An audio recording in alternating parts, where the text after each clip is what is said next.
محترم سامعین و ناظرین، ابھی 18 ذی الحج کو مولائے کائنات کی ولایت کا اعلان بزبان مصطفیٰ صلی اللہ تعالی علیہ وسلم ہوا، اور 18 ذی الحج کو مسلمان عید مناتے ہیں، اور واقعی وہ عید کا دن ہے جس دن مولائے کائنات کی ولایت کا اعلان ہوا، جس دن آپ کو امام الاولیاء تاج الاولیاء بنایا گیا۔ اصل میں یہ جو غدیر خم لفظ ہے، اس کا پس منظر یوں ہے کہ اللہ کے رسول صلی اللہ تعالی علیہ وآلہ وسلم نے تمام اصحاب کو ایک جگہ پر بلایا،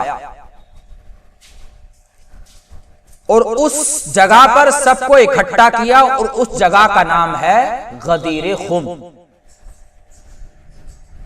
غدیر خم کیوں؟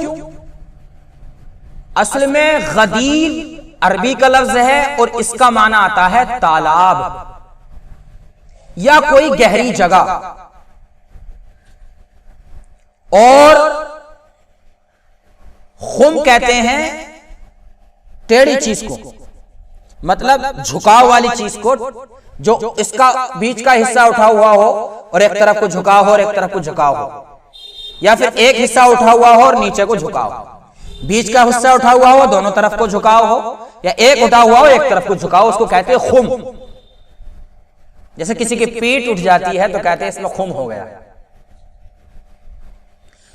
تو جہاں نبی اکرم صلی اللہ تعالی علیہ وسلم نے اصحاب کو اکٹھا کیا تھا تو وہ جگہ کچھ نیچی تھی، اصحاب نیچی جگہ میں کھڑے ہوئے تھے، اور مولائے کائنات اور اللہ کے رسول صلی اللہ علیہ وسلم اونچی جگہ پر کھڑے ہوئے تھے۔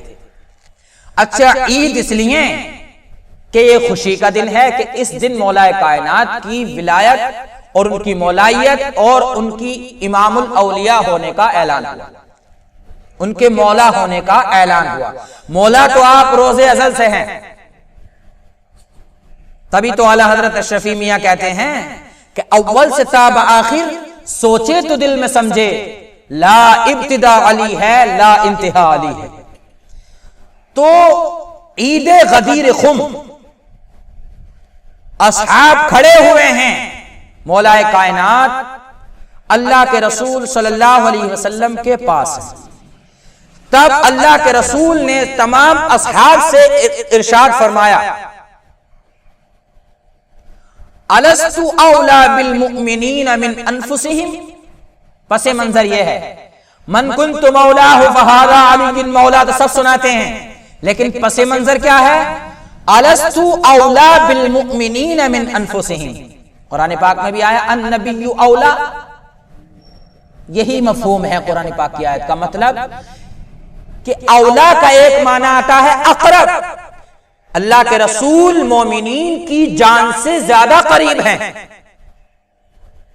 اللہ کے رسول مومنین کی جان سے زیادہ قریب ہیں، اور اللہ کہتا ہے نحن اقرب من حبل الورید، اللہ کہتا ہے نحن اقرب من حبل الورید، ہم تمہاری شہرگ سے بھی قریب ہیں۔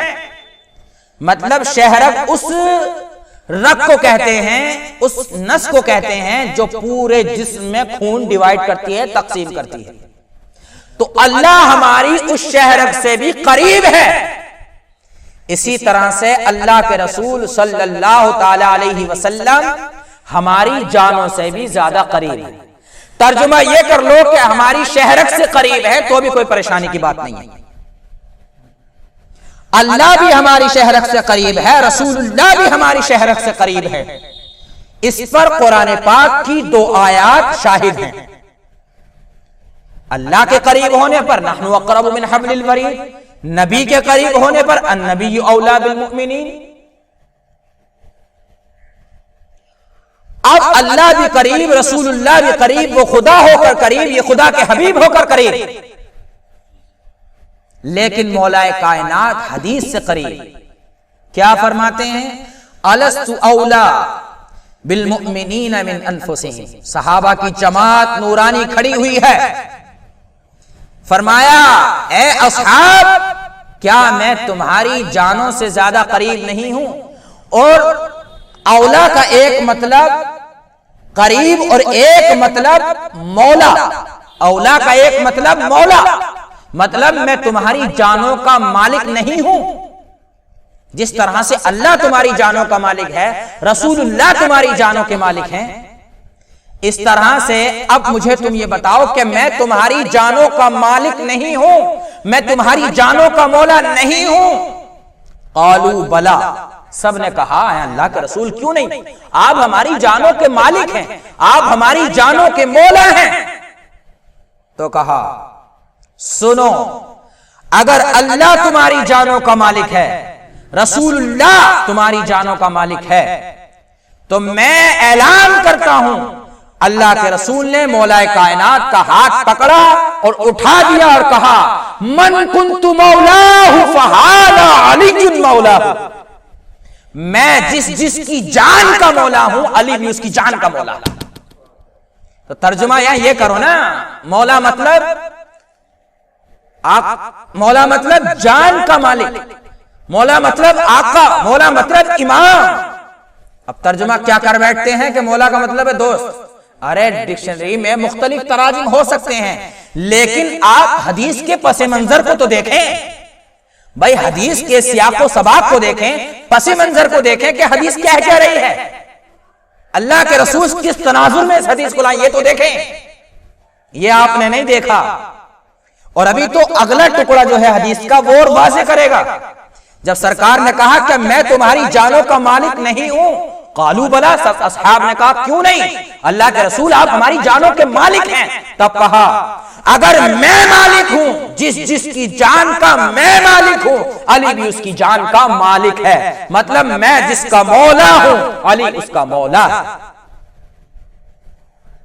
اب کرتے پھرو کے صاحب دوست ہیں اور یہ ہے وہ ہے. اب اگلا ٹکڑا دیکھیں. اگلا ٹکڑا حدیث کا یہ ہے کہ جب اللہ کے رسول صلی اللہ علیہ وسلم نے پہلا ٹکڑا بولا الستو اولا بالمؤمنین من انفسہم، کیا میں مومنین کی جان کا مالک نہیں ہوں، مولا نہیں ہوں؟ قالوا بلا، سب نے کہا. اور پھر جب اگلا ٹکڑا اللہ کے رسول صلی اللہ علیہ وسلم نے کہا کہ من کنت مولاہ فہذا علی مولاہ، میں جس کا مولا ہوں علی بھی اس کے مولا ہیں، تو تمام اصحاب نے بیک زبان یہ بات کہی اے اللہ کے رسول صلی اللہ علیہ وسلم، آپ بھی ہماری جان کے مولا ہیں اور مولا کائنات بھی ہماری جان کے مولا. اور سب سے پہلے مولا کس نے کہا؟ سب سے پہلے مولا شیخین نے کہا. شیخین مطلب حضرت ابوبکر صدیق رضی اللہ تعالی عنہ، حضرت عمر فاروق رضی اللہ تعالی عنہ نے سب سے پہلے کہا مولا کائنات سے کہ آپ ہمارے مولا ہیں، آپ ہمارے مولا ہیں، آپ ہمارے آقا ہیں، آپ ہمارے مولا ہیں. اور سب سے پہلے مولا کائنات کی بارگاہ میں مبارکباد پیش کرنے والی کوئی ذات ہیں تو یہ تو بھی شیخین ہیں، صدیق اکبر رضی اللہ تعالی عنہ اور حضرت عمر فاروق رضی اللہ تعالی عنہ. ان دونوں نے سب سے پہلے مولا کائنات کی بارگاہ میں مبارکباد پیش کی، مصافحہ کیا، معانقہ کیا اور کہا کہ تمہیں مولائیت مبارک ہو، آج سے تم ہر مومن کے مولا ہو اور یہاں تک کہ ہمارے بھی مولا ہو، ہماری جانوں کے مالک ہو. تو ہم کو چاہیے کہ حدیث کے پس منظر کو دیکھیں، حدیث کے اگلے ٹکڑے کو دیکھیں، پچھلے کو دیکھیں، اس کے سیاق و سباق کو دیکھیں، کہہ کیا رہی ہے حدیث. سیدھا سا مطلب یہ ہے کہ جس کے نبی مولا ہیں اس کے علی مولا ہیں. اللہ تبارک و تعالی اپنی بارگاہ میں قبول فرمائے.